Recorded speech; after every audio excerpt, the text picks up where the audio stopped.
Today we make Chipotle black bean burgers. It's vegetarian. 1 tablespoon avocado oil. Half a cup diced onion. Saute 2 to 3 minutes. 3 cloves sliced garlic. 1 3/4 cup black beans, drained, rinsed. 2 chipotles in adobo. Makes it spicy. 1 egg. Cumin, smoked paprika, coriander. You like spices, I know. Kosher salt, pepper. The onions and garlic. 1 cup cilantro. All puree until chunky smooth, like that. Seasoned breadcrumbs. Form 4 burgers. Don't be a sissy. Brush. Little avocado oil on top. Medium heat, 4 to 5 minutes each side. Flip, flip. Butter your brioche. Toast.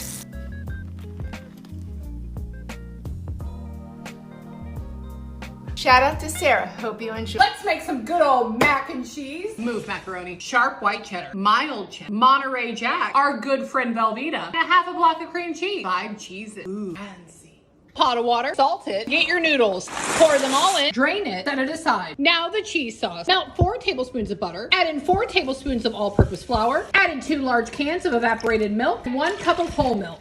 Add a pinch of nutmeg, black pepper. Add a half a package of cream cheese, small container of Velveeta. Let that melt first. Add in half of your Monterey Jack, half of your mild cheddar, half of your white cheddar. Stir that in. Let's add a touch of cayenne pepper. Now get your noodles, add them to your sauce, fold. Look at that. Now get a large baking dish. Make sure to butter your dish. Add it to your dish. Smooth it out. Get your leftover cheese, add that to the top. Place in a 350-degree oven for about 40 minutes. After 1 hour, take out a big gooey piece. Add some green to make it healthy, a good dash of hot sauce, and you have something delicious. Let's get into this smoked fatty. That is a pound of sausage in a gallon Ziploc baggie. You're gonna flatten it out and roll it out. Cut the corners to let air escape. As you can see, I didn't have a rolling pin, so I just used what I had. That is breakfast hash with onions and jalapenos and bacon that I cooked prior. Season with some smoked rub. Add that breakfast hash, Hungarian chili peppers, and some bacon and Monterey Jack cheese. And roll that baby up nice and tight. Once you get it rolled up, go ahead and seal the edges off and put it on the smoker at about a good 250. And then once you're in the last 15 minutes of smoking it, that's maple, honey, and sriracha, about a tablespoon each. That is gonna be your glaze. Go ahead and glaze that bad boy up and let it go for the next 10 to 15 minutes and pull it, and you will be amazed what's on the inside waiting and how it all plays together. Smash. The most delicious 3-ingredient creamy mash. Cube and boil your potatoes with salt. They take about 20 minutes. Drain, mash them. Add milk. Don't worry, this is not too much. Mash again, then add olive oil. Season with salt and pepper, and then you're done. Enjoy. Low Carb Keto Part 40, and today I'm going to show you how I make my white bread chaffle for my sandwich for lunch. Start by preheating your mini dash waffle maker. I also like to spray it with non-stick cooking spray. In a bowl, whisk 1 egg, 1 tablespoon of water, 1 tablespoon of coconut flour, baking powder, spoon of mayo, and salt. Mix together. Scoop your mixture onto your waffle maker and bake for about 3 minutes. Remove and do the second half. Once done, top with your favorite sandwich toppings and enjoy. Heat up some coconut oil on low heat. Chop up some apples, any kind will do. Cook for about 5 minutes. Add some real maple syrup, lots of cinnamon, and I usually add some lemon, but I don't have one right now, so oh well. Add a sprinkle of old-fashioned oats, and enjoy. This is how I make fathead dough. In a bowl, you'll combine 1.5 cups almond flour and half a tablespoon baking powder. In a separate bowl, you'll melt 3 cups shredded mozzarella cheese and 2 ounces of cream cheese. Mix, add 2 eggs, and mix again until it looks like this. Add your cheese mixture to your almond flour and knead for about 4 minutes. It will be sticky. Now to get creative. Alright guys, need you to trust me on this one. It looks strange, but this is really good. I had this one published in the All Recipe website with over 2 million views and 1 million likes. And it was also published in their magazine for 2017 November edition. So cumin, oregano, tablespoon each, 3 cups of chicken stock, canned black beans, white beans, can of tomatoes, and a jar of salsa verde. Put this in the crock pot for about 8 hours. You can cook this on the stove. I just like how it tastes better when you let it cook.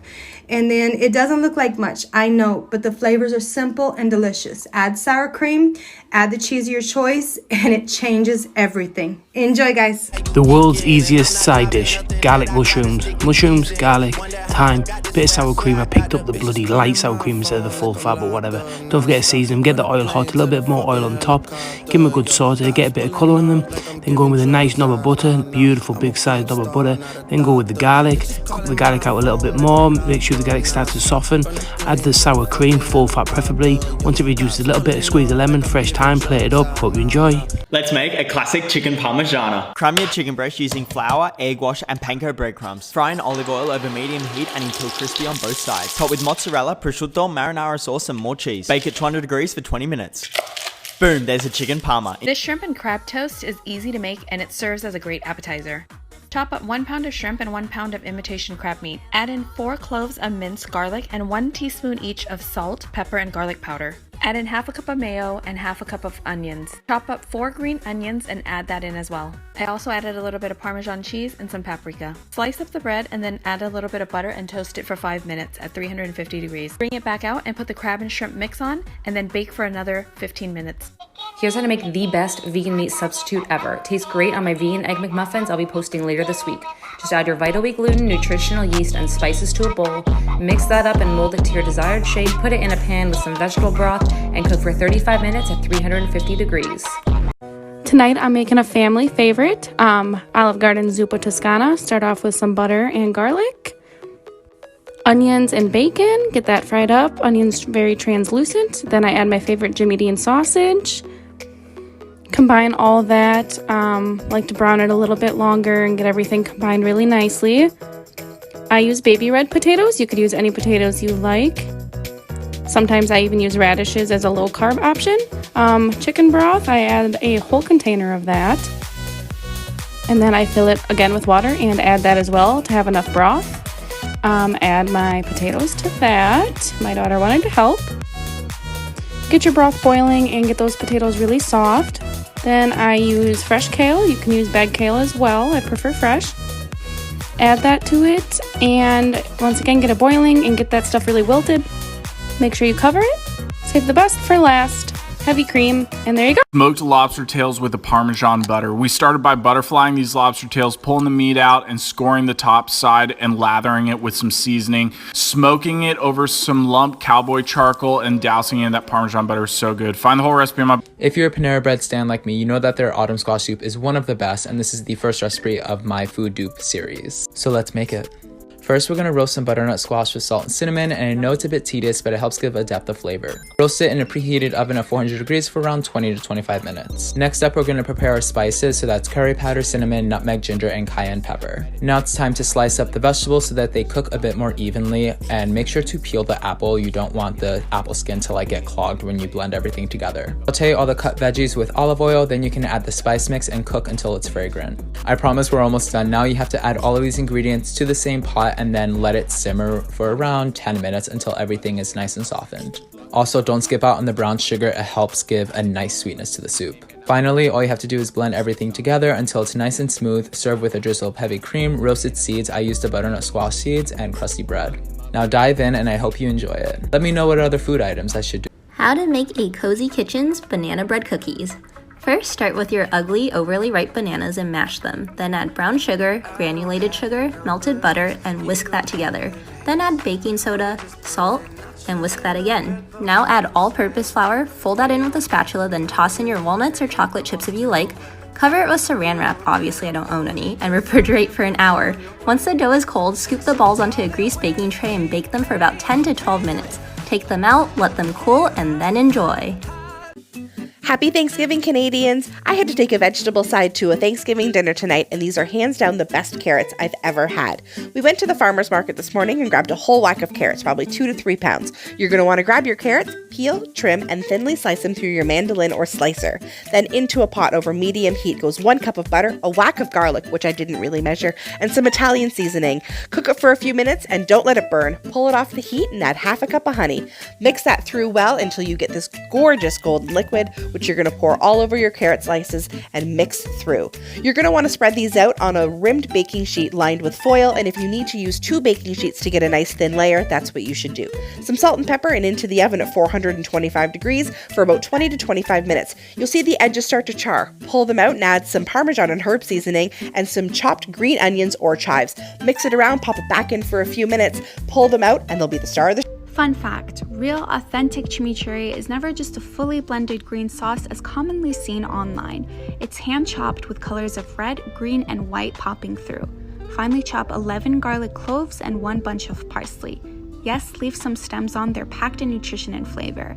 Add a teaspoon red pepper flakes, half teaspoon black pepper, 1 teaspoon fresh or dried oregano, 1 teaspoon coarse sea salt, 1 cup extra light olive oil or vegetable oil, and 2 teaspoons red wine vinegar. Mix and let it sit in the fridge for at least a few hours. I like to make it the night before because the longer it sits, the better it'll taste. Pair it with some perfectly grilled steak, any type of sandwich, any type of potatoes, or whatever your heart desires. Enjoy! Alright guys, this salad was better than any $15 salad I've ever bought at Sweet Green. So first you're going to cook your sweet potato. I cooked it in the oven at 450 degrees for 20 minutes, mixing it halfway through. And I just put on some olive oil, salt, pepper, Trader Joe's pumpkin spice seasoning, which is a bomb, and some honey. It was literally amazing. I could have just eaten a plate of these, but they tasted even better on the salad. So next, assemble your salad. Spinach, tomatoes, that sweet potato, red onion, apples, chicken, goat cheese, and almonds. Then put on your dressing. I just did balsamic, olive oil, salt, pepper, and some honey. Oh my god, guys, so good. You need to try this. And then certainly last but not least, add on this balsamic glaze from Trader Joe's. It is amazing. You guys asked for bean recipes, so today we're making my absolute favorite 1-ingredient lentil flatbread. I'm going to be using golden lentils for this recipe, but you can use any lentils. The first thing you want to do is soak your lentils for a minimum of 3 hours, then drain the water and rinse your lentils. Next, you want to add the soaked lentils to a high-speed blender and add equal parts water. Since I started with 2 cups of lentils, I added 2 cups of water. Then blend for about a minute until it turns into a batter, then heat up your nonstick pan. I always recommend using a non-toxic nonstick pan. And you're ready to make your flatbread. Cook each side on medium heat for about a minute to a minute and a half or until golden brown.